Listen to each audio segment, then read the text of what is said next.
François Gernigon pour le groupe Horizon et Indépendants.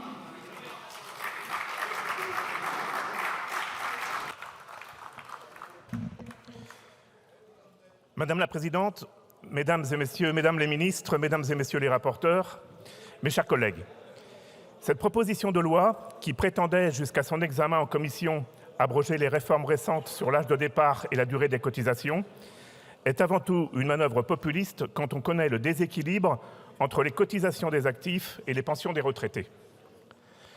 Aujourd'hui, ce rapport est déjà sous pression. Il n'y a plus qu'attraktif actifs pour financer un retraité, mais à peine 1,7. Face à ce constat, les réformes que nous avons engagées étaient indispensables pour éviter un effondrement financier. Ce texte s'inscrit dans une compétition déplorable entre la gauche et l'extrême droite, qui cherchent à se disputer la première place en matière de démagogie, en promettant un retour en arrière non financé, sans se soucier de la pérennité de notre système de retraite. Mais en réalité, le sujet n'est pas l'abrogation de cette loi démagogique. Ce que nos citoyens attendent, c'est du concret, des mesures ciblées et responsables, et non des promesses sans lendemain. Alors que les extrêmes se focalisent sur une unique donnée, l'âge de départ à la retraite, mon groupe cherche à voir plus loin, plus juste et mieux ancré dans le réel. Nous pensons notamment qu'il est grand temps de valoriser le travail des seniors et de leur offrir des perspectives dignes de leur parcours. Pourquoi, de plus en plus souvent, les retraités reprennent-ils une activité?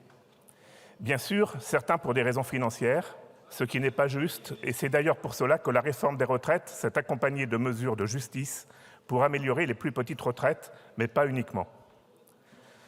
Nombre d'entre eux souhaitent conserver un rôle actif, conserver un niveau de vie, continuer de contribuer, de transmettre leur savoir-faire. Et leur place dans notre société, dans le monde du travail, est cruciale. Les travailleurs seniors apportent une richesse incomparable, une expertise que l'on ne peut remplacer, quels que soient les métiers. Ils ne sont pas des bons à rien, ils ont des ressources précieuses qu'il faut reconnaître à leur juste valeur. D'ailleurs, dans notre hémicycle, plus de 130 députés ont plus de 60 ans. Et d'ailleurs, je salue le député Gonzalez, notre doyen. Si nos députés qui ont plus de 60 ans n'ont plus rien à apporter, mais que font-ils ici? Chez Horizon et Indépendants, nous sommes convaincus que la société doit s'adapter. Le senior doit pouvoir travailler autrement, dans des conditions qui tiennent compte de son parcours, de ses compétences, mais aussi de ses besoins. Il ne s'agit pas de maintenir un senior dans l'emploi à tout prix, mais de créer les conditions pour qu'il puisse rester actif et épanoui. Oui, il est nécessaire de penser encore plus à alléger la charge mentale, de réduire la pénibilité, de prendre en compte l'impact physique de ces métiers. Nous devons réinventer le rôle des seniors au sein de nos entreprises, en valorisant leur expérience et en mettant en place des mesures concrètes pour les accompagner. Dans ma circonscription, par exemple, une entreprise de BTP de plus de 300 salariés a pris cette question à bras-le-corps.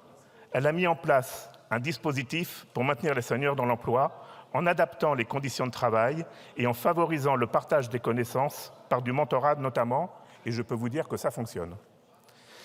Ces modèles montrent qu'il est possible de trouver des solutions responsables qui s'inscrivent dans la démarche RSE des entreprises sans céder aux appels faciles d'une politique spectacle qui ignore les réalités du terrain.